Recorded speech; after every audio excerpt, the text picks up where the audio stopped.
শুভ ডিসেম্বৰ ২৭ বন্ধুসকল। এইটো সময় খ্ৰীষ্টমাছ পাৰ হৈ গৈছে, নতুন বছৰ আহিবলৈ আৰু কিছুদিন বাকী। গতিকে অফুৰন্ত সময়, মানুহৰ আশাবাদী জীৱন। আজিৰ দিনটো ২৭ ডিচেম্বৰ কেৱল এটা দিন নহয়, ইতিহাসেৰে ভৰা এটা বিশেষ দিন। আজিৰ পডকাষ্টত আমি কথা পাতিম এজন মানুহৰ বিষয়ে, যিয়ে বিশ্বক চোৱাৰ দৃষ্টিভংগীয়ে সলনি কৰিলে। এখন বিশ্ববিখ্যাত সাংস্কৃতিক মঞ্চৰ জন্মৰ কথা, আজিৰ দিনটোতে জন্ম হোৱা কিছুমান কিংবদন্তিৰ কথা। চাহ কফি লৈ বহক, আহক ইতিহাসৰ গভীৰতালৈ আমি গতি কৰোঁ। বিশ্ব সলনি কৰা সমুদ্ৰ যাত্ৰা। এতিয়া আমি সময়ৰ চকাত ঘূৰি যাওঁ বলক ১৮৩১ চনলৈ।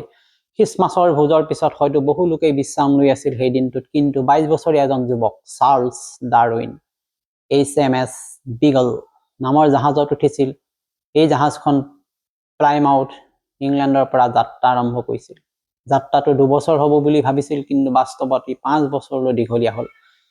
এই যাত্ৰা নোহোৱা হ'লে কিজানি হয়তো বিৱৰ্তন তত্ত্ব থিয়ৰী অফ ইভলিউশ্যন আজিও নাথাকিলেহেঁতেন। ভাবি চাওক, এখন জাহাজৰ এটা যাত্ৰাই কেনেকৈ আমাৰ ইতিহাসৰ কাৰণে নতুন এটা সৃষ্টিৰ কাৰণে সহায় সহযোগ আগবঢ়ালে, লগতে গোটেই সমগ্ৰ বিজ্ঞান জগতৰ দিশ সলনি কৰি দিলে বিৱৰ্তন তত্ত্বৰ উদ্ভাৱনে।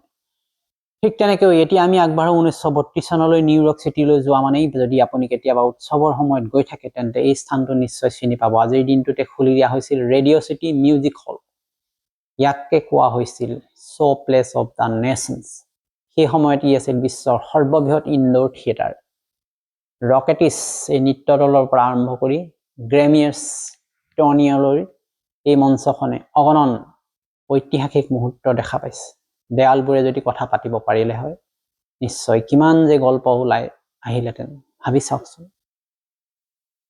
এতিয়া যাওঁ ইতিহাসৰ আৰু কেইবাটাও গুৰুত্বপূৰ্ণ ছিগমেণ্টলৈ, বিশেষকৈ ডিচেম্বৰ ২৭ৰ লগত জড়িত। ১৯০৪ চন লণ্ডনত পিটাৰ পেন নাটকৰ প্ৰথম মঞ্চায়ন, যিজনে কেতিয়াও ডাঙৰ হ'ব নোখোজে।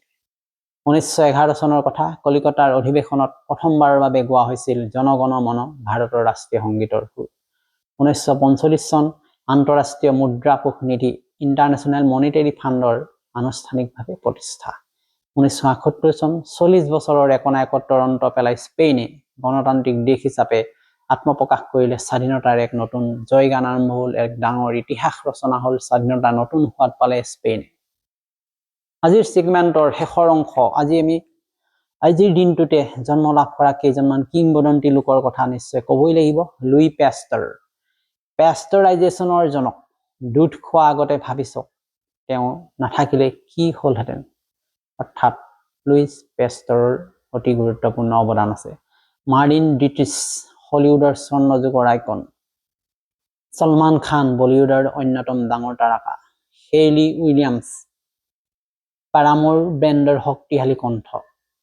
টিমেথি চেলামেট, ৱাংকা আৰু পল এট্ৰিয়াডিছ আজিৰ প্ৰিয় অভিনেতা। তেওঁলোকৰ আজিৰ জন্মদিন, তেওঁলোকলৈ আমি জনাইছোঁ শুভেচ্ছা। এয়াই আছিল আজিৰ দিনটোৰ এক ইতিহাস। গতিকে আজিৰ এইবোৰৰ ভিতৰত, ইতিহাসৰ বিভিন্ন ঘটনাৰ ভিতৰত কোনটো তথ্যইনো আপোনাক আটাইতকৈ আচৰিত কৰিলে? তলত কমেণ্টক জনাওক, মই পঢ়িবলৈ আগ্ৰহী। ভিডিঅ'টো লাইক কৰক, শ্বেয়াৰ কৰক, সকলো বন্ধু বান্ধৱীক জনাওক। জ্ঞান কেৱল নিজৰ হ'লেই নহ'ব, জ্ঞানটো শ্বেয়াৰ কৰা উচিত। কালিলৈ আকৌ লগ পাম ইতিহাসৰ নতুন কাহিনীৰ সৈতে। জানিবলৈ আগ্ৰহী হৈ থাকক, কৌতূহলী হৈ থাকক।